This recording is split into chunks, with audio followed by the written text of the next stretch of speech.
Halo, apa kabar semua? Saya doakan semoga semuanya dalam keadaan baik-baik dan selalu dimudahkan rezekinya. Hari ini saya akan membahas lagi sebuah film yang diangkat dari kisah nyata berjudul Jungle, yang berarti hutan rimba. Ya, seperti judulnya, ini adalah sebuah kisah nyata seorang pria bernama Yoshi yang tersesat di hutan Amazon pada tahun 1981. Film ini sendiri dirilis pertama kali pada tahun 2017 di Australia. Dan seperti biasa, sebelum kita masuk ke alur cerita filmnya, silahkan klik dulu tombol subscribe yang ada di pojok kanan bawah, lalu nyalakan loncengnya. Kalau udah, saya ucapkan terima kasih. Yuk langsung aja ke ceritanya.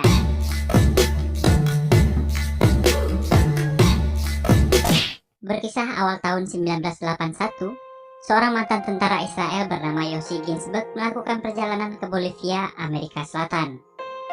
Jiwa petualang yang dimilikinya persis seperti saya, dan hal itu pula yang membawanya untuk selalu berpetualang ke tempat-tempat yang baru.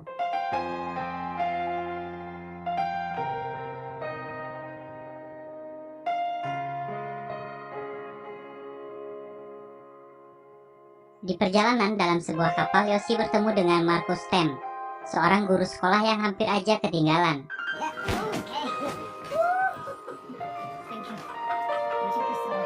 Sebagai sesama petualang, mereka langsung akrab dan memutuskan untuk berpetualang bersama hingga akhirnya mereka mendirikan tenda di area perkemahan. Saat berkeliling pasar, Marcus bertemu teman lamanya Kevin Gale yang merupakan seorang pendaki dan fotografer.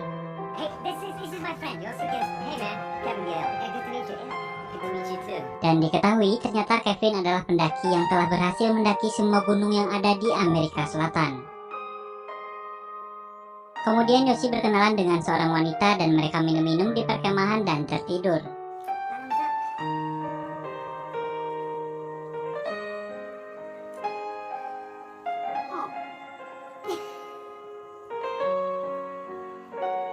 Keesokan harinya, Yoshi, Marcus, dan Kevin pergi ke La Paz, sebuah kota di Bolivia, dan mereka menyewa penginapan di sana.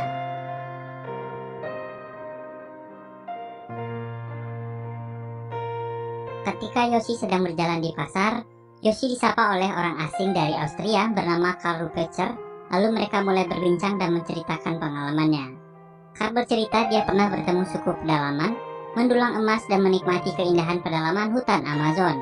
Hal itu dibuktikannya dengan menunjukkan foto-fotonya saat ekspedisi.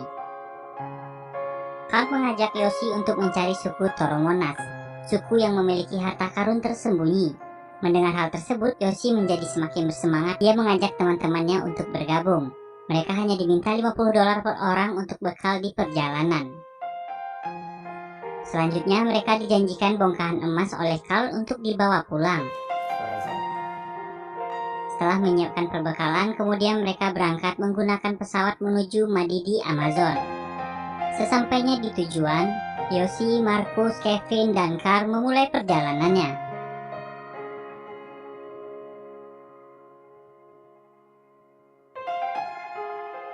Yoshi dan teman-temannya sangat bersemangat dengan hal-hal yang akan mereka temui di sana. Malamnya mereka berkemah dan Karl menceritakan tentang suku primitif yang dulu ia temui. Esoknya, di hari kedua, mereka melanjutkan perjalanan di tengah hujan.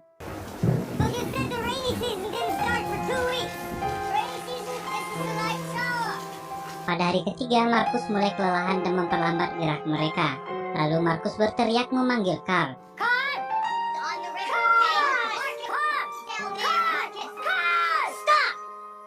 Hal itu membuat Kevin kesal. Dan tiba-tiba ada sesuatu yang bergerak di semak-semak. Dan ternyata itu adalah penduduk lokal yang sedang membawa ternaknya yang sangat besar. Akhirnya mereka bertemu lagi dengan Karl dan sampai di desa Asaryamas. Sorry ya mas.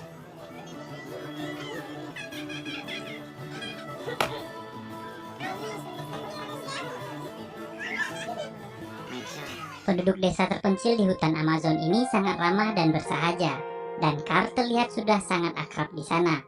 Malamnya mereka mencoba arak dan tembakau khas desa itu.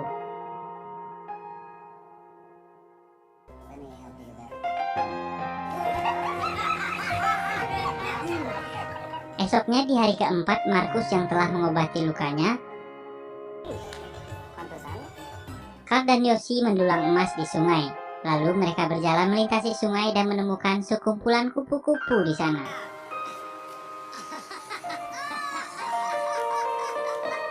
Mereka pun melanjutkan perjalanan ke dalam hutan. Perbekalan pun semakin menipis dan ketika itu mereka melihat seekor monyet di sana dan tiba-tiba Carl menembak monyet tersebut dan membakarnya. Carl tampak sangat menikmati memakan hasil tangkapannya, sedangkan Markus melihatnya saja sudah mual.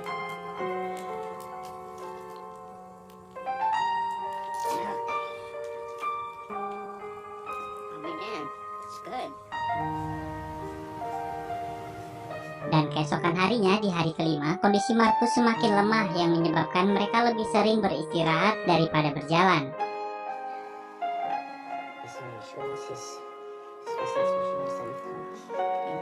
Markus menyadari dan menyesal dengan kondisinya yang hanya memperlambat perjalanan mereka saat ini. Namun untuk kembali hal yang tidak mungkin sanggup untuk dilakukannya seorang diri.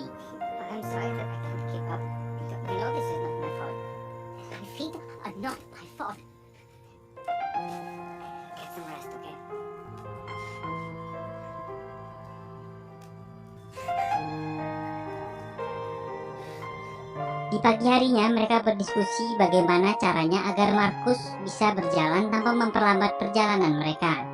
Dan akhirnya mereka bersepakat untuk membuat rakit dan mengarungi sungai.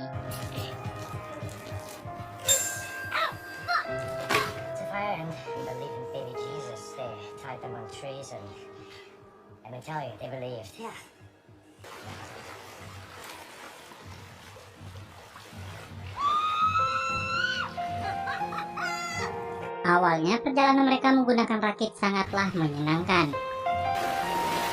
Hingga akhirnya Carl tampak begitu cemas melihat arus sungai yang begitu deras.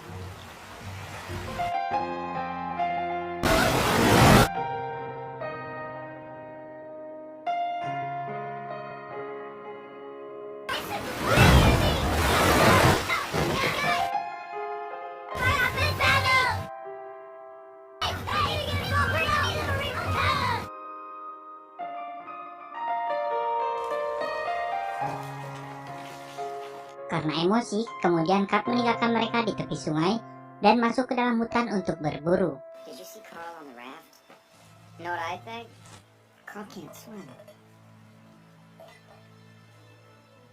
Kemudian, Yoshi pergi mencari Carl ke dalam hutan, dan tiba-tiba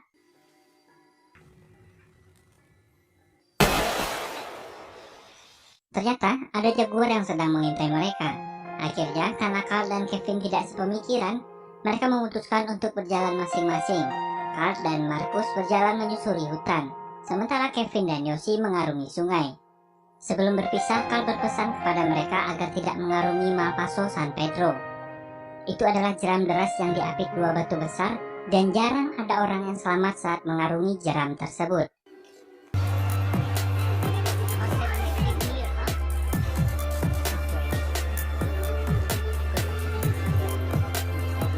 Mereka berpisah hari itu.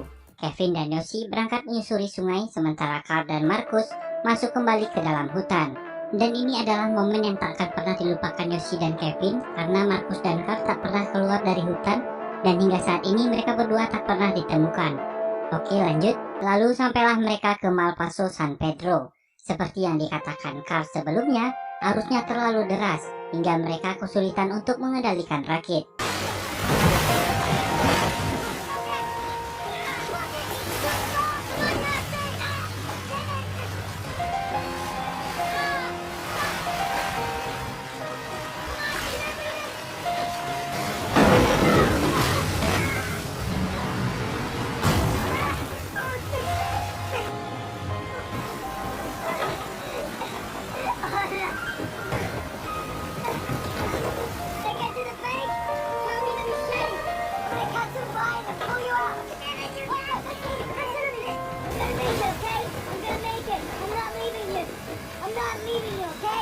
Kevin berenang ke pinggir sungai lalu mencoba menyelamatkan Yoshi yang sedang terjebak di tengah sungai. Tapi sayang karena derasnya air, Yoshi pun hanyut dengan rakitnya yang hancur berantakan. Beruntung dia tersangkut di batu dan berhasil keluar dari arus.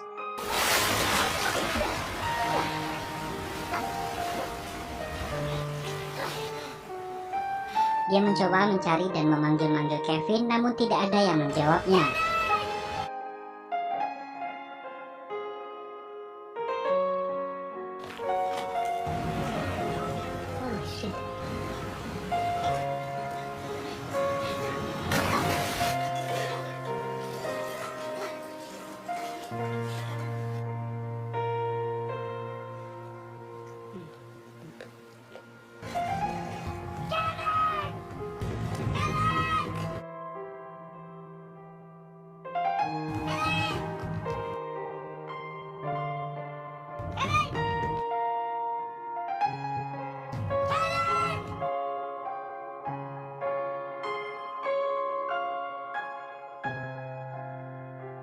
Hingga sore hari dia tidak menemukan tanda-tanda keberadaan Kevin.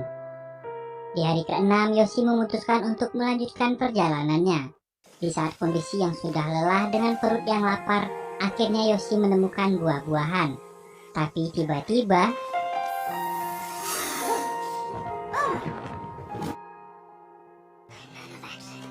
Yoshi akhirnya berhasil membunuh ular tersebut. Malamnya Yoshi tidur di bawah pohon beralaskan daun. Kemudian dia bermimpi berada di sebuah restoran. Namun saat ia ingin memakannya, tiba-tiba